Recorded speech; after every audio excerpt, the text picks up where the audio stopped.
Hey guys, just wanted to update you real quick. I don't do many videos on the channel here, but maybe I'll do more if you guys have questions or you need anything as far as living in a trailer, especially in colder areas. I've been living full time in my trailer in Western Montana for about a year and a half.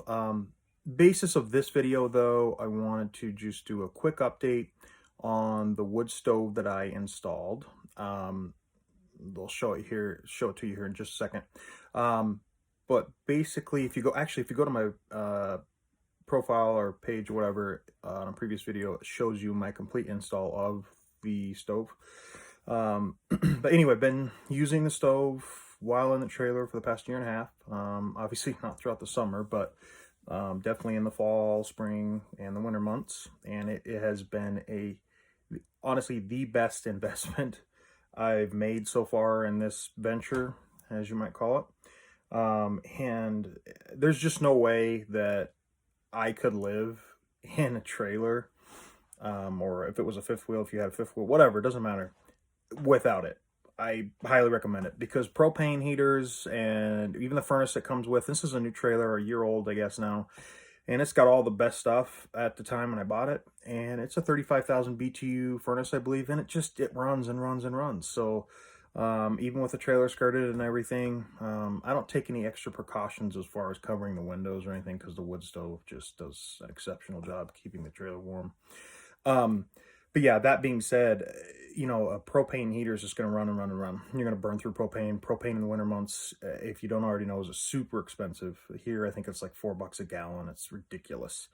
And electric heat, you're burning electric up. You know what I mean?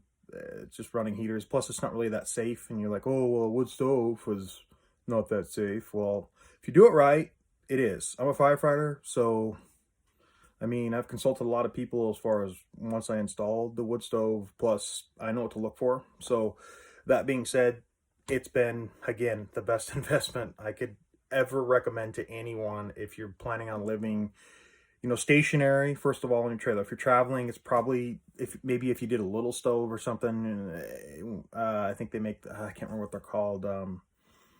Anyway, those little tiny stoves are okay, I guess, if you're going to travel. But so yeah, I don't know if there's anything I would really change. If you refer to my previous video, I did run single wall out. Actually, I'll just show you. Hold on, if we just look over here real quick. You see the stove running there. That's got single wall, and that's running through the window, and then out is single wall as well. I thought about changing that to double to triple wall. And if any of you know anything about stoves or chimneys, realistically, outside you should have double to triple wall. And that what that does is it actually helps the heat escape the stove hot.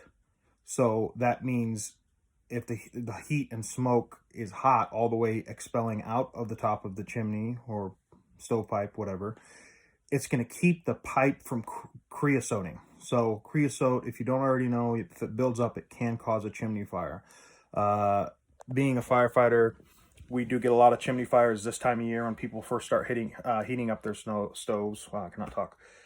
So basically, I just recommend that you if you're doing this, clean your pipes out once a month if you're doing single wall like I did. And that's what I do. I've never had a problem.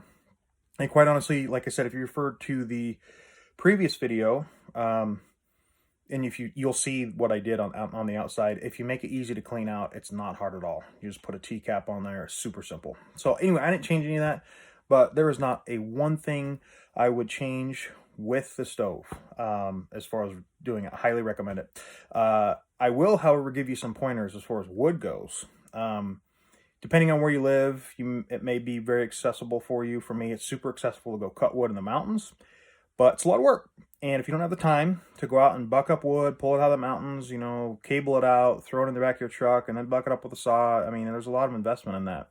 I did, however, find out of a place in where I live that's a growing area, and there's a lot of fencing going up, wood fencing especially, and there's a post place that does wood post fencing, and they have log trucks come in and they process all that wood. Well, there's wood they can't use for posts and rails, so that stuff is essentially stripped of the bark, but they can't use it because it's crooked or whatever, and they put it in bundles and they sell it to the public. Well, I can get a big bundle. I mean, it weighs like 1,000 pounds for $50. So if anybody knows firewood, and if you want to buy firewood, typically by the cord, depending on the type of wood you're going to get, whether it's fir or lodgepole or larch, whatever in our area, it can range from 160 on up, and that's just for rounds. Some people split it, and then you look 200 plus, and then you got delivery on top of that. So $50 for a bundle of 1,000 pounds of wood, and it's white pine. It's not the best burning. It's, it is what it is. If you know wood, you know what I'm talking about, but it does the job. It burns. It all burns. So that's a recommendation I wanted to give to you. If you go to a post and rail place, if you're doing this, and if you are stationary, if you're traveling, I mean, you're going to get wood wherever you go, but I'm here full time, so I can get as much wood as I need. But typically that is about a half a cord what I get for that bundle, and that's really good if you think about the work it takes. I just throw it in my trailer and then buck it up with my saw, and then I've got wood. And if you look, I'll show you real quick. That's the wood right there. I don't know if you can see. I'm doing this on my phone. Sorry. But yeah, that's the rounds. It's like you said, it's really clean, stripped, so keeps everything really clean in here. So yeah, it's super nice, and it burns good. So anyway, and I'll flip the camera again. Look at the temperature in my trailer right now. It's 84. I've had it up to 90 in here, which is ridiculous.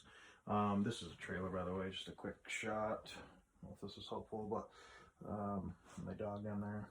But yeah, so hopefully that helps you guys. Certainly, if you have questions, reach out to me. I'm gonna probably do some more videos because I feel like I have some pretty good content to help people out that are doing this, living full time in their trailer. I've had wood stove is probably the easiest thing that I've done. It's had really relatively no issues. I've had electrical issues. I've had plumbing issues, not so much with the trailer, but outside getting it to the trailer, because it is new. It's Grand Design. It's great. It's well built. I recommend Grand Designs over basically anything out there.